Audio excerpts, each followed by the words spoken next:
তৃণমূলের ছোড়া বোমায় প্রাণ গিয়েছে বলা ভালো, খুন হয়েছে তামান্না। এবং এই তামান্নার সন্তানহারা মায়ের সঙ্গে কথা বললেন ভাঙড়ের আইএসএফ বিধায়ক নওশাদ সিদ্দিকী। যোগাযোগের মাধ্যম হয়ে উঠল রিপাবলিক বাংলা। তামান্নার মায়ের পাশে থাকার বার্তা নওশাদের।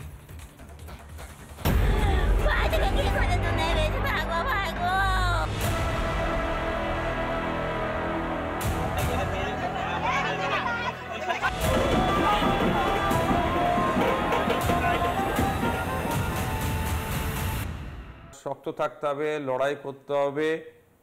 এই পৃথিবীটা বা যারা লড়াই করে তাকে মানুষ চেনে, যারা লড়াই হারিয়ে যায় তাকে মানুষ খুঁজে পায় না।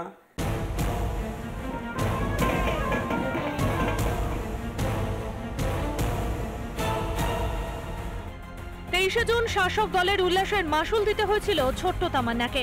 মায়ের কোল থেকে কেড়ে নেওয়া হয় তার একরত্তি সন্তানকে।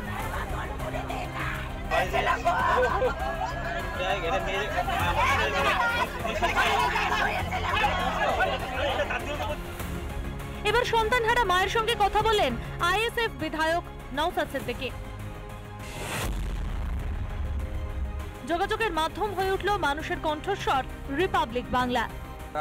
আতঙ্কিত হওয়ার প্রশ্ন নেই, ভয় পাওয়ার প্রশ্ন নেই, আপনাদের পাশে আমরা আছি। এই লড়াইটা একদিনের লড়াই নয়। তবে আমরা যে নবনির্বাচিত বিধায়কের কাছ থেকে যে আপনি যেটা আশা করছেন, আমিও যেটা আশা করছি, আমাদের আশাটা বৃথা হবে। কারণ কথায় আছে 10 চক্রে ভগবান ভূত।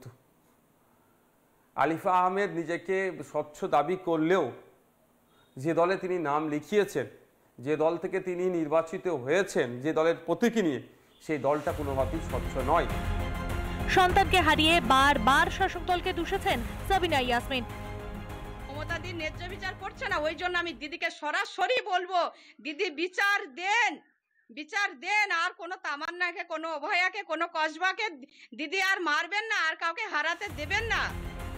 একইভাবে বুধবার শাসক দলের বিরুদ্ধে একরাশ ক্ষোভ উগরে দিলেন পীরজাদা। আর একটা এই যে ল কলেজের মেয়েটি কিভাবে তার সাথে হিংসা করলো। ও কিন্তু মেয়েটি দেখতে গেলে রাজনৈতিক পরিচয় আবার তৃণমূল, মানে এরা কাগের মাংস খায় না, একটা প্রচলিত কথা ছিল, দীর্ঘদিন শুনে আসছিলাম। কিন্তু এখন দেখছি সেটা উল্টো হয়ে যাচ্ছে, তৃণমূলের কর্মীকেও ছাড়ছে না। আর আমি তো বিরোধী দল থেকে বিলং করি। তৃণমূলের হিংসা থেকে মুক্তি পাচ্ছে না সংখ্যালঘুরাও।